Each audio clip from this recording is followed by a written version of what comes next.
How many times have you seen someone winning an argument over the internet and successfully change the other person's position? That's why we're going to take a look at why internet arguments don't work and a better approach to persuading others to your point of view. Check this out.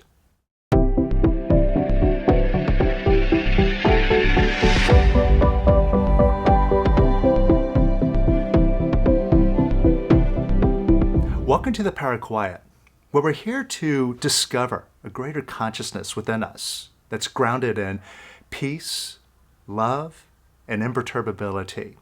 And along with that, discovering within us the natural, effortless power to have, do, and be whatever we choose.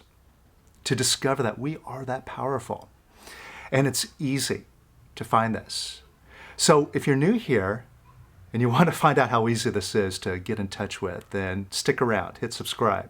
And if you like what we do here, then please share this video. Let's spread this message of peace and love and help solve all of this craziness that's going on in the world. And talk about crazy. What's more crazy than living in the internet age now, where all you have to do is go online, go onto social media, and it's like one of those surveys. Like you read post after post, and you rate each post as strongly agree, somewhat agree, or strongly disagree. And that's what it's like. It's like rating everything. It's like, what is that person saying? Ugh, how can they even be thinking that? And being exposed to all these points of view and opinions and seeing, wow, that person's crazy. I better fix what they're saying. Then we get into all these internet arguments and battles and fights. And here's the thing. We might think that we are doing it in good intention to educate somebody or persuade them to a better understanding. But let's be honest. How well does that really work? Are people really open to seeing another point of view, especially on the internet? Or do we just get into some sort of ego battle, back and forth, right? It's just a will of who's right. And let's say that you see somebody post something that is clearly wrong, and you show up to show them the light. Now, no matter how good your argument is, how persuasive you are, usually you get one of three responses. One, you get a fight on your hands. They just dig their heels in and they fight you to the bitter end. Or two, you get crickets. They don't care what you have to say. They're not even paying attention. Or three, they might agree with you, say, yeah, you're right. But then they just keep on going and doing what they're doing. Right? They don't change anything. So getting into these arguments and trying to persuade people over the internet, the way that we're doing it, it doesn't work. And in this video, I'm going to show you a deeper reason why. Because, there's lots of people talking about this, how to win arguments. People talking about having better charisma, crafting a better argument, right? That stuff doesn't work. We're going to explore the root of the problem here and a real solution to winning people over, to having them come your way. All right, so check this out. What's necessary is understanding how the ego works, both their ego and your ego. And here's the key. It's not about fixing their ego. It's about fixing yours. When you do that, that's when the doors open up to allow a solution. Allow them to come your way, or allow you to just say the right thing that opens up their eyes. It is possible, but it comes from getting your own ego out of the way. And I'm going to show you how to start doing that. Now, here's the thing about the ego. It always has to be right. The ego is always looking to validate itself. And a lot of psychologists, they understand this. And a lot of them say that it comes from, like a insecurity complex, which is true. But at the deepest level, it's an insecurity complex that really is a self-survival complex. It goes right down to, that fear of dying. And a good way of describing this is what Eckhart Tolle said. He was really brilliant in describing this aspect of the ego. He described how we formulate this ego and this need to be right, to justify ourselves and our ideas. It starts when we're in the crib. You see, we attach ourselves to things and identify with things. So one of the first things that we identify with when we're in a crib is our blankie, like our security blanket. And when the parent comes along, and removes the blanket, maybe to change the diaper or say, okay, enough of the blanket, let's get up and go do something, right? The child screams and cries, no, don't take that away from me. Because they've identified themselves with that blanket. It's like them, a part of them. So when you're taking that away, it's like taking a piece of them away. And that's why they scream bloody murder. Now, as we grow up, these attachments, they get assigned to other things. So our bicycle or our favorite toy, our teddy bear. And when these things break or they get taken away, we're devastated. Again, we are identifying ourselves with these things. Now, when we grow up and we become adults, these things, these objects, also include our ideas. Our ideas are just things. But we identify with our ideas and our points of view as us. They aren't us. They're just sounds in our head. But we identify with them so much that when these ideas are challenged, we feel threatened, like somebody is trying to take away part of us or literally trying to kill us. That's why we fight tooth and nail. Even though we know that we're wrong, we fight anyway because we feel like someone's trying to, take away part of us. So how do you deal with this? Like I said, they have this phenomena of the ego going on, and so do you. So, you get into these arguments, and they need to be right, and you need to be right the same way. And we all feel each other, right? So when you are trying to persuade somebody, you're pushing them. And they're feeling that, and they resist it. So the real key here is to get your own ego, your own pushiness out of the way. You have to look within yourself, right? Am I trying to force this person to agree with me? Or am I trying to, get them to acknowledge that I am the better one, I'm the smarter one, I'm the right one? You look for that and be honest with yourself. Because if you are coming from that position, they're not going to like that. They're going to resist that. That's where you have a conflict. Now, if you look within yourself and you remove that, I'm going to show you how to do that. Then they're not going to feel that pressure. They're not going to feel threatened. And that at least makes them more comfortable to talk with you. And that is the real key to persuasion. And that's at a certain level, right? That's just at a level of human interaction. Now, at a higher level, when you get your ego out of the way, here's what happens. You see, you stop listening to your mind and all of its information. See, your mind, it's not a very smart thing. All it is a recording and playback machine. We give it more credit than it deserves.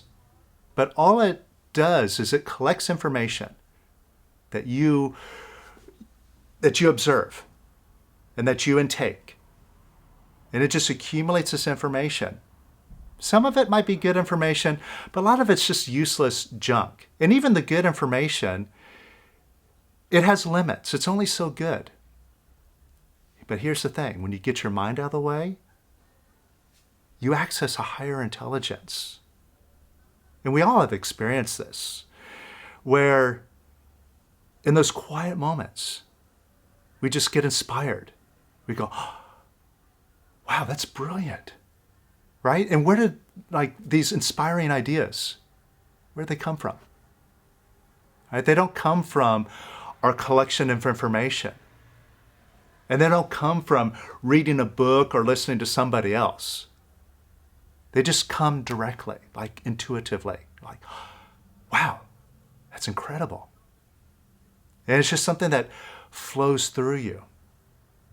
Right? And this is the type of thing, in the Bible, it says, let go and let God, right? Get yourself out of the way, allow the Father to work it through you, the Father being the higher power. And this is something that when you look at yourself and you let go of your need to be right? Because they need to be right, you need to be right.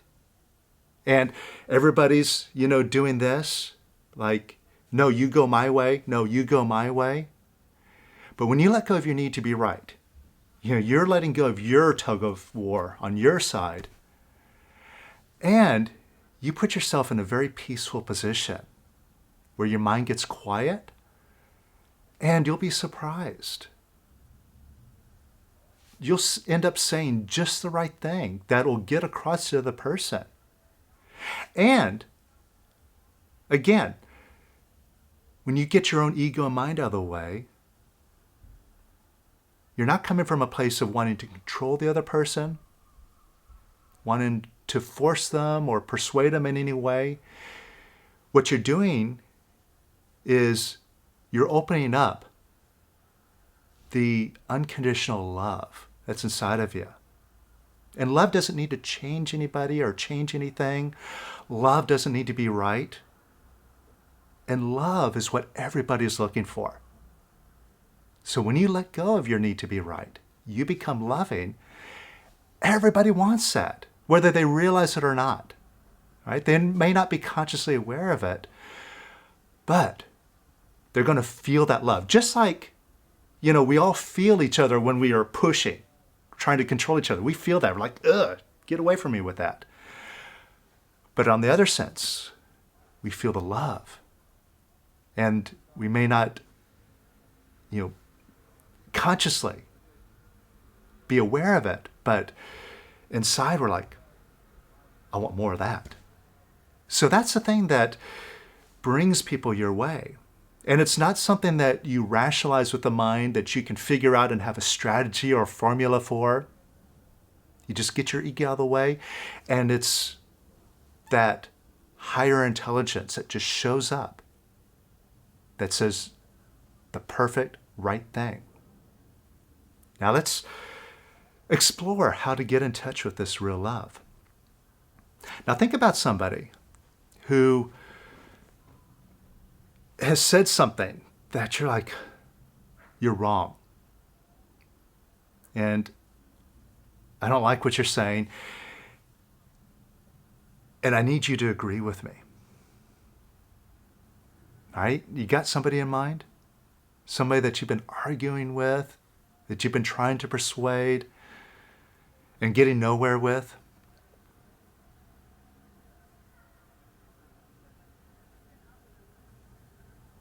And just think about this person.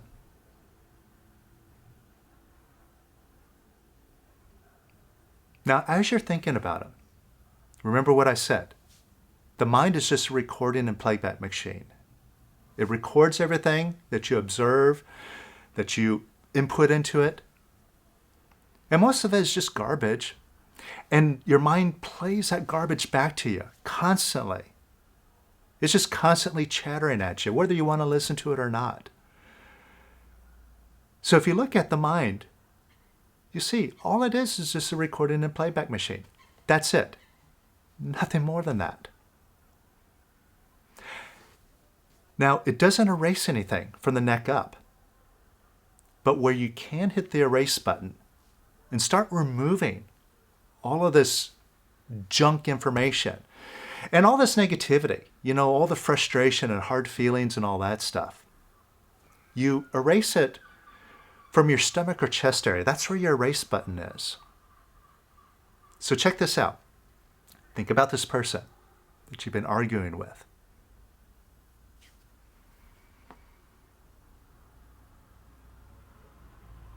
Now, to help you really get focused on your stomach or chest, what you're feeling there, just close your eyes. Put your head down towards your stomach or chest. And pay attention to what you're feeling there when you think about this person. Do you notice a certain tightness, tension, contraction? Like a clenching feeling in your stomach or chest? Now, what that is you pushing down in your own frustration, right? Like you're frustrated, you're trying to persuade them, you're trying to control them. It's that pushiness. You're both pushing on them and you're also pushing on your own feelings, right? You're feeling frustrated, right? And you're trying to contend with it. And that's where you end up feeling blocked up and contracted. Right? So you feel that contracted, tight feeling. Now, wherever you feel that, open up an imaginary window or door right in front of that energy. And all it is just energy. Right? It's not physical. You can't, get a surgeon and cut it out of you. It's just energy. So open up an imaginary window or door. And just imagine this energy now moving out the door. And you could visualize it, right? You could just see it as smoke moving out, or water flowing out, or light just flowing out, or plasma energy, whatever. Just imagine that energy going out that door now. And watch that energy go a little bit more. And a little bit more.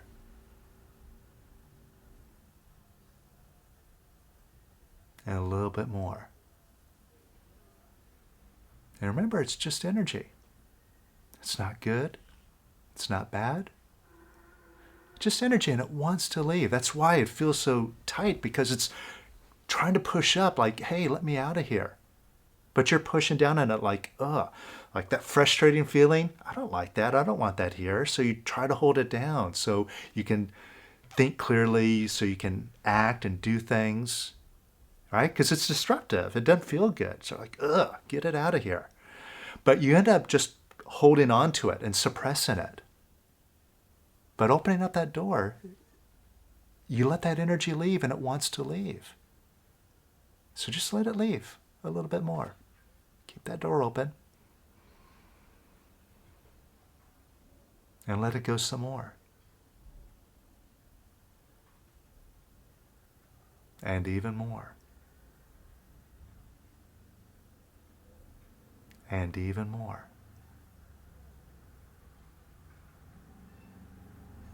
And even more. And even more.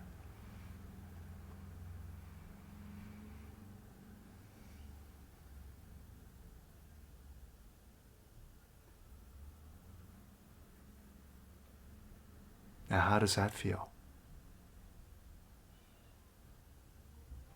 Do you notice? Feel a little bit lighter, a little bit more at ease, a little bit more peaceful. And look at how easy that is. And see, what we end up doing is every time we get bothered, we see something we don't like, somebody saying something awful,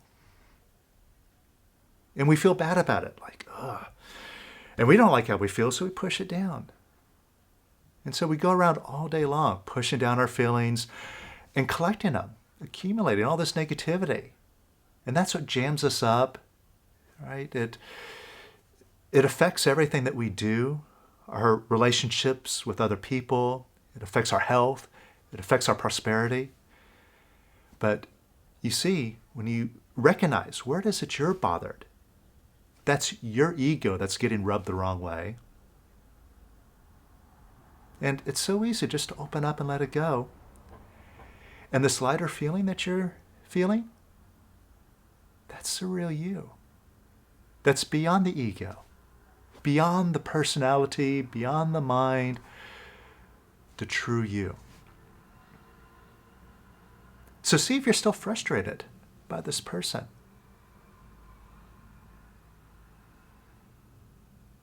And again, close your eyes, put your head down towards your stomach or chest, and see if there's a contraction, a tightness, a gripping feeling. And wherever that is, right in front of that energy, just open up an imaginary door and let that energy pass through. And let it go some more. And even more.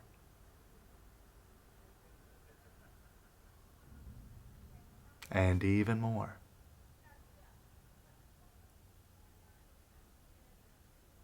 And even more.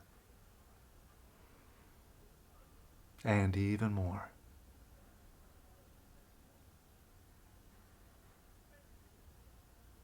And notice how you feel now.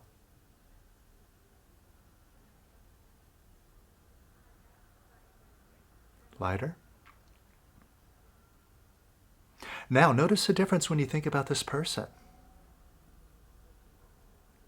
See if it still feels like you have a problem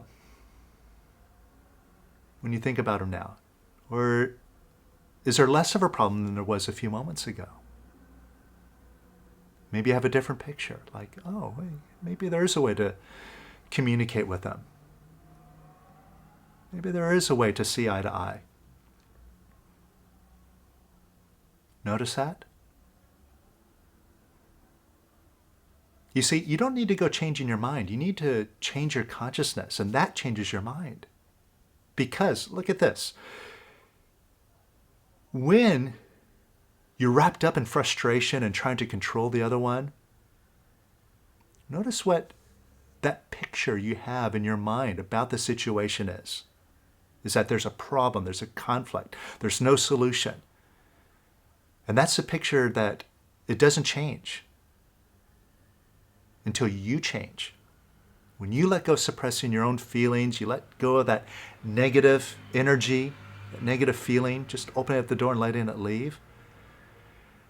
You're no longer fixated on the problem because now you're feeling yourself, you're feeling more of that perfection. Then the mind changes automatically. That picture changes. So you don't need to do any NLP or any sort of mental programming or anything like that. See, one of the big things that we show you here is you got all the answers inside of you already. Right? Just like I said earlier, you got to get your ego out of the way. And this higher guidance, this higher intelligence that is the real you shows up. But it's always positive. It's full of answers. It's all about solutions, not problems. Now, take a look to see if you're still trying to change or control that person. Now let me ask you this. How do you like it when people try to change or control you? You don't like it. And you feel it when people are doing that. Even though they might be covert about it, you still feel it. And so do others when you're doing it to them, even with good intentions. Nobody likes to be changed. So, take a look at your wanting to change and also notice how pushy and how that doesn't feel so good in yourself to try to change somebody else. And notice you don't get anywhere doing that. So all you end up accomplishing when you're wanting to change somebody is they feel bad, you feel bad, and nothing changes. Right? So with that in mind, could you let go of wanting to change them? All right, so you could stop this agony in yourself.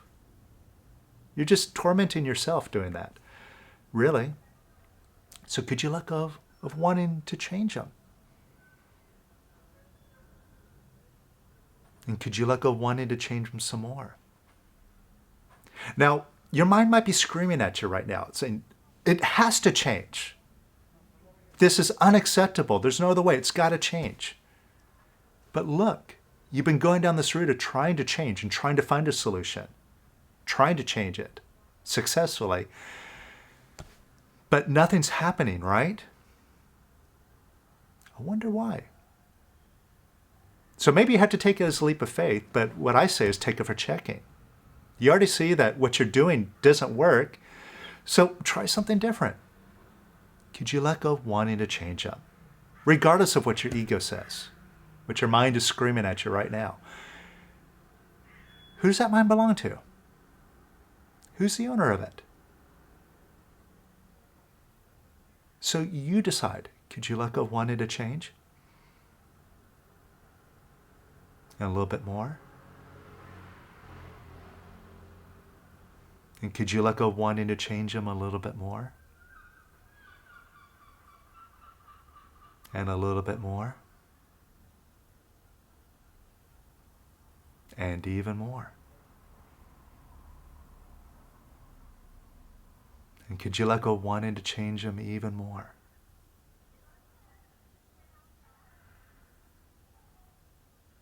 And even more? And even more? And even more?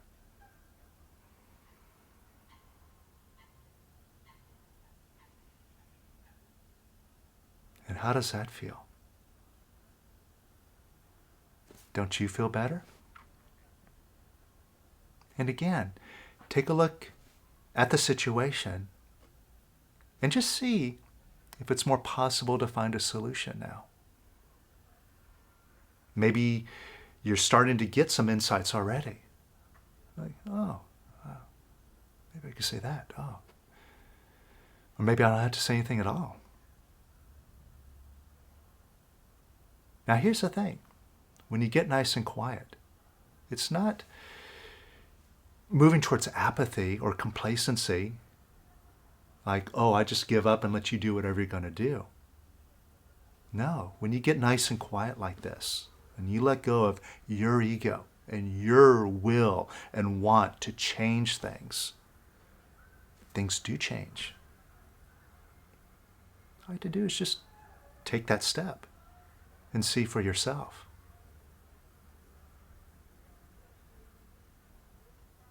All right? But at the very least, you see how much lighter you're feeling.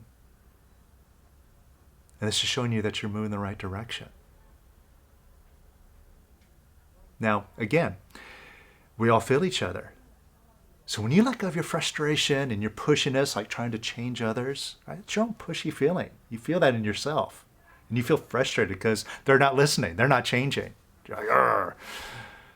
So when you let all that go, what happens? Like, you get this lighter feeling. You're happier. You're more joyful. They're going to feel that. They're going to be less prone to argue with you when you're just exuding joy. Because